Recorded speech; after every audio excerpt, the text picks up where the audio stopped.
au niveau des élections subalternes, il faut que ceux qui ont toujours pensé que c'était impossible d'essayer de considérer que toutes les élections le RDPC ne tient plus la discipline du parti qu'on appelle la dictature du parti. Et par conséquent, il y aura plus de dissidences cette année, en tout cas l'année prochaine, par rapport à ce qu'on a eu à voir jusqu'ici. Et je crois que nous avons intérêt à ce que les choses se passent normalement, parce que de un, il y a une certaine misère qui s'est accentuée avec les exacerbations en fait de la résilience, de la dénonciation. Les Camerounais n'arrivent plus à se contenir, tout le monde est étouffé, tout le monde veut exploser. Il est donc important qu'en 2025, que chacun de nous à son petit niveau essaye d'aller se libérer, décompresser. Il y a également l'enjeu de fin de règne. Jusqu'ici, nous ne savons pas ce que le RDPC nous réserve comme issue après Biya. C'est quoi l'après-Biya? Si vous demandez à M. Meka, l'après-Biya sera quoi? Il va vous dire, il sera dans l'impasse. On n'est pas obligé. Parce qu'ils ne connaissent pas, ils ne savent pas. Même la Constitution. On vous laisse dans l'impasse. On n'est pas obligé de vous dire. Mais quand même, RDPC, vous avez peur des inscriptions massives sur les électorales? Bon, disons que le renouvellement du contrat social, c'est bientôt, dans quelques mois. Donc, les gens vont dire beaucoup de choses. On va critiquer l'État social qui fait les dons, qui aide le peuple et qui essaie d'apporter sa contribution pour le développement. On va faire des challenges qui n'existent pas. Et je voudrais embrayer sur une petite erreur que Dr Monod a fait tout à l'heure en parlant des libertés dans le contrat social pour établir, n'est-ce pas, le contrat social. Il s'agit de la volonté générale telle que conçue par Rousseau. Je voudrais être un peu plus, j'allais dire pédagogique dans mes propos en disant que le parti qui nous invite au challenge n'a pas d'élu. Ils sont pas allés aux élections.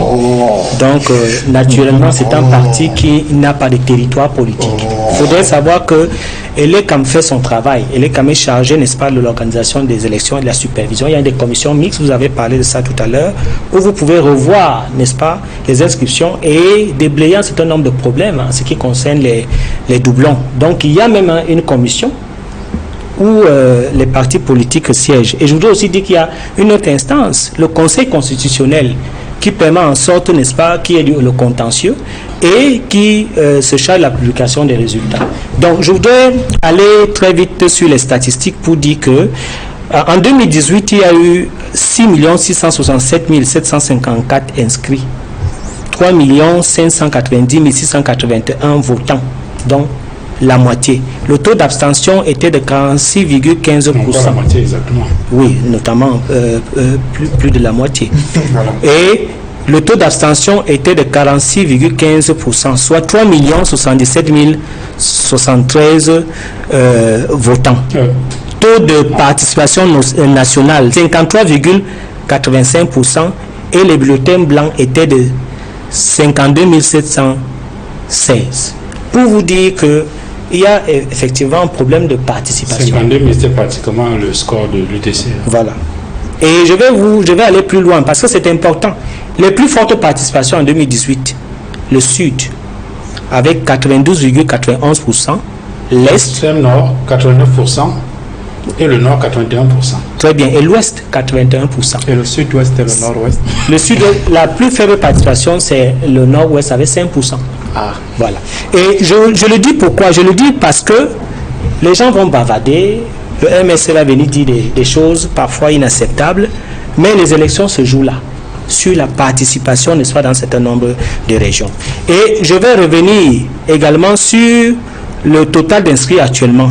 C'est 7 361 875 inscrits. Femmes inscrites, 3 429 025 et hommes inscrits 3 932 000. Je vous donne la palme d'or des inscriptions. C'est-à-dire quoi? C'est-à-dire qu'aujourd'hui, si nous allons aux élections, voilà les régions sur lesquelles nous devons faire les élections. La palme d'or, premier, il s'agit, n'est-ce pas, du centre. 1 333 376. Il y a l'extrême nord. 1 193 542, le littoral, 1 122 338 est l'Ouest. Alors, vous comprenez donc... Mais d'où tenez-vous ces chiffres-là? Dans le laboratoire. Tout ça, pourquoi je pose la question? Parce qu'en premier, ces chiffres sont censés venir de l'ECAM. Or, cet ECAM-là n'a pas publié la liste comme les suis dans le laboratoire. Je sais que vous êtes tétanisé par les informations que je donne et vous devez remercier le ciel parce que vous avez l'exclusivité de ces informations qui notamment s'il vous plaît, c'est pour ça que je demande quelles sont les citoyens sont égaux devant la loi. Non, s'il vous plaît, non. C'est pour ça que je demande quelles sont les sources parce que si c'est l'ECAM qui a publié, ça veut dire que l'ECAM a la liste complète des personnes qui sont inscrites et devrait donc publier cela. Je crois que je parlais tout à l'heure de l'article 80 qui dit qu'à l'issue des opérations de révision et au vu des documents et de communiquer par les démembrements régionaux de l'ECAM, le directeur général des élections établit et rend publique la liste nationale au plus tard le 30 décembre. Je crois que c'est ça l'objet du contentieux. Tout à fait, je vous invite juste à aller à la source pour avoir ces informations et l'ECAM pour avoir ces informations qui, naturellement, vous savez, quand nous venons dans une émission comme celle-ci, nous nous préparons parce que nous représentons le RDPC qui est un parti sérieux. Donc, on ne peut pas venir à une émission sans avoir ces chiffres-là. Je vous aide. J'aide même les adversaires parce que c'est important que vous puissiez avoir ces chiffres-là. Alors, il y a véritablement un problème parce que, comme vous pouvez le constater, il y a certains...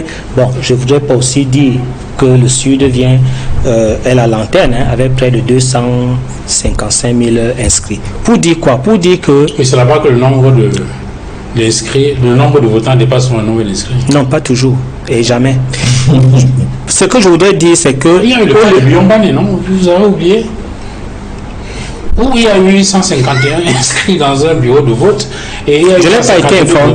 Je n'ai pas été informé à cela, mais je voudrais être un peu plus édifiant en disant que il ne faudrait pas toujours qu'on insulte le RDPC, insulter l'ECAM, parce que l'ECAM fait son travail, les partis politiques font leur travail. Nous, dans le RDPC, nous passons notre temps à inscrire les militants au quotidien. Et je pense qu'il y a un véritable discours qui doit changer. Ce discours de fraude, parce que lorsque nous faisons cette analyse, en ce qui concerne, n'est-ce pas, les inscriptions, il y a le découragement des Camerounais sur l'attitude même des opposants. Lorsque vous voyez quelqu'un sur qui certains Camerounais ont mis l'espoir, comme Kamto, qui a boycotté les élections, qui sont des élections, j'allais dire, assez importantes, qui devaient conditionner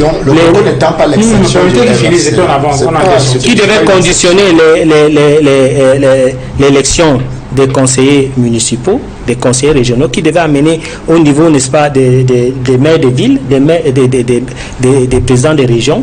Ils ont été exclus sur tout ce processus. Ça handicape totalement les Camerounais qui croient à eux. C'est pour ça que je dis qu'il est important aujourd'hui que les Camerounais puissent comprendre que le RDPC est le meilleur parti et de continuer à lui faire confiance. Alors, Aristide Mono, j'ai échangé avec un responsable, quelqu'un qui travaille sur la question de la citoyenneté et des élections, et qui me disait que oui, c'est bien de mobiliser les gens qui s'inscrivent sur les électorales, mais le tout, ce n'est pas de s'inscrire sur les électorales. Il faudra être en mesure, par exemple, après avoir voté, de défendre son vote.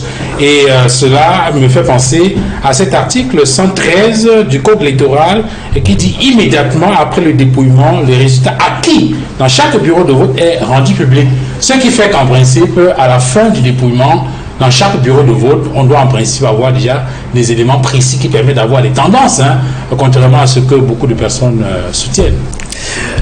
Monsieur Duval Fangoua, je ne vais pas répondre à cette question parce que je préfère garder l'exclusivité pour Equinox Radio.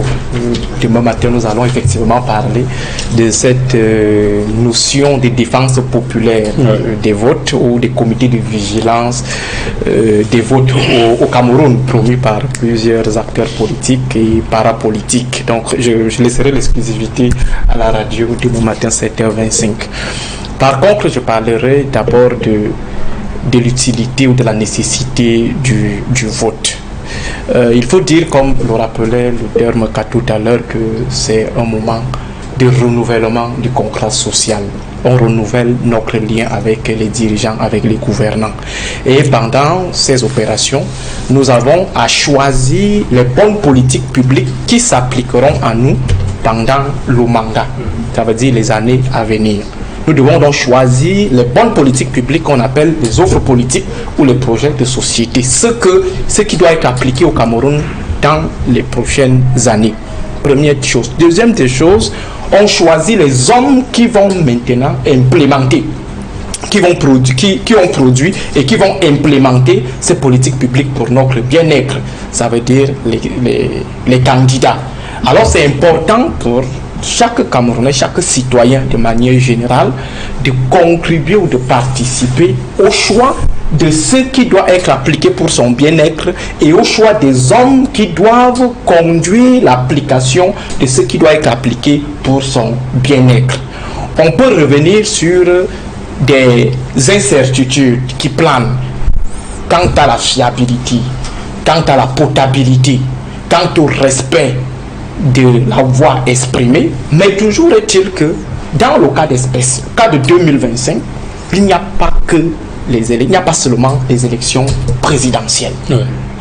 Les élections présidentielles, on va dire, qui pourra forcer un fidèle des fidèles loyalistes comme Clément Atangana de dire qu'une autre personne a gagné les élections? Qu'est-ce qui peut amener Elekam à dire finalement que c'est une autre personne qui a gagné des élections? Qui peut amener les suppôts de l'ordre dominant, qu'ils soient militaires ou civils, à accepter que le moment est venu d'aller se reposer après 40 ans d'échec, ou tout simplement accepter être exposé aux poursuites judiciaires, ou alors à l'exil et au suicide même, parce qu'il y a certains que si Biya quitte aujourd'hui, quitte le pouvoir, ils vont se suicider, parce qu'ils ne vont pas comprendre parce qu'il n'y a pas un autre autrement. Il n'y a pas un autre autrement. Non, il y a plusieurs qui savent que si Biya part aujourd'hui, c'est terminé pour eux. Donc c'est-à-dire que même si on est dans des situations, des circonstances atténuantes, la circonstance atténuante la plus agréable sera la prison à vie. Par contre, pour les élections municipales et législatives, par contre, au niveau des élections législatives et municipales, on a vu comment dans certains bastions considérés comme bastions imprenables, on a vu les opposants s'imposer dans ces bastions. Donc c'est plus jouable dans des élections subalternes qu'au niveau des élections nationales. Donc lorsque certains s'appuient uniquement sur la présidentielle pour dire qu'il y a une utilité dans une utilité des opérations d'inscription, ça veut dire qu'on fait comme si 2025 c'est seulement des élections présidentielles. Et au niveau des élections subalternes, il faut que ceux qui ont toujours pensé que c'était impossible décident, considèrent que toutes les élections le RDPC ne tient plus la discipline du parti qu'on appelle la dictature du parti. Et par conséquent, il y aura plus de dissidences cette année, en tout cas l'année prochaine, par rapport à ce qu'on a eu à voir jusqu'ici. Et je crois que nous avons intérêt à ce que les choses se passent normalement, parce que de un, il y a une certaine misère qui s'est accentuée avec les acerbations en fait de la résilience, de la dénonciation. Les Camerounais n'arrivent plus à se contenir. Tout le monde est étouffé, tout le monde veut exploser. Il est donc important qu'en 2025, que chacun de nous à son petit niveau essaye d'aller se libérer, décompresser. Il y a également l'enjeu de fin de règne. Jusqu'ici, nous ne savons pas ce que le RDPC nous réserve comme issue après Biya. C'est quoi l'après-Biya? Si vous demandez à M. Meka, l'après-Biya sera quoi? Il sera dans l'impasse. On n'est pas obligé parce qu'ils ne connaissent pas, ils ne savent pas. Même la Constitution. On vous laisse dans l'impasse. On n'est pas obligé de vous dire. C'est de la stratégie aussi, non, la maîtrise des incertitudes. Non, ce n'est même pas la maîtrise. Vous n'avez pas la maîtrise des incertitudes. C'est la stratégie. Vous avez été d'ailleurs. C'est de la stratégie. Vous avez d'ailleurs été trop indélicat. On appelle ça la rationalité limitée. Vous avez une rationalité limitée. En avançant les chiffres non officiels. En avançant les chiffres non officiels. Ne soyez pas surpris que d'ici 2 semaines, M. Meka arrive sur ce plateau et vous donne le résultat des élections présidentielles de 2025. Alors, ne soyez pas surpris. Il faut faire extrêmement attention. Alors, pour boucler, M. Duval Pangwa, Vous avez la rationalité limitée sur votre avenir. Non, la rationalité limitée, c'est autre chose. Alors, ne jouez pas, ok. Maintenant, vous voulez jouer à l'enseignant. Difficile en sciences. La rationalité limitée, c'est autre chose. Donc, ce que je voulais dire, monsieur Duval, avec votre permission. Vous voulez m'enseigner la rationalité limitée. Monsieur, je suis un sociologue politique. Ça veut dire de la première année jusqu'en thèse. Et vous n'arrivez pas à comprendre ce que c'est que la rationalité limitée. Je ne sais pas, je ne suis pas un hybride. Je ne sais pas quel genre de quelqu'un qui est. Je n'arrive pas à comprendre ce que c'est que la rationalité limitée. Monsieur, j'ai un itinéraire assez linéaire. Non, je ne discute pas de votre itinéraire. C'est le concept que moi je on prend les gens de l'INSET pour aller enseigner la science politique à l'université. Donc, Aristide, mon nom est. S'il vous plaît, je voulais plutôt dire, M. Duval, c'était d'appeler nos compatriotes, surtout les en bas d'en bas. Certes, vrai, c'est compliqué au niveau de la présidentielle, mais il y a les communes, il y a les législatives qui sont assez prenables. Allez vous inscrire. Vous tenez la main votre carte. Moi, j'ai ma carte électorale. C'est une vieille. Ce n'est pas une vous avez la vôtre aussi. Voilà. Et elle également vieille. Donc, nous ne sommes pas des générations spontanées, peut-être d'après 2018. Ça veut dire que nous sommes des vieux électeurs. Et les vieux électeurs appellent les jeunes électeurs actuels à aller s'inscrire. Ça signifie que cette elle n'est pas nouvelle. Alors, donc, c'est intéressant de savoir. On a tous nos cartes. C'est intéressant de savoir que tout le monde a sa carte d'électeur. Mais je crois que c'est Edmond qui disait ici qu'il va falloir peut-être que désormais on tient compte de ça là. Vous pouvez être panéliste. Mais si on va s'arrêter là pour ce dimanche, juste pour préciser que au-delà de l'inscription sur les électorales, bien évidemment, il faut que les uns et les autres sachent qu'il est possible de voter, effectivement, de défendre leur vote parce que les dispositions légales le prévoient. Je rappelais tout à l'heure l'article 113 qui indique que c'est le chapitre 7 des opérations électorales, section 3 du dépouillement du scrutin, article 113.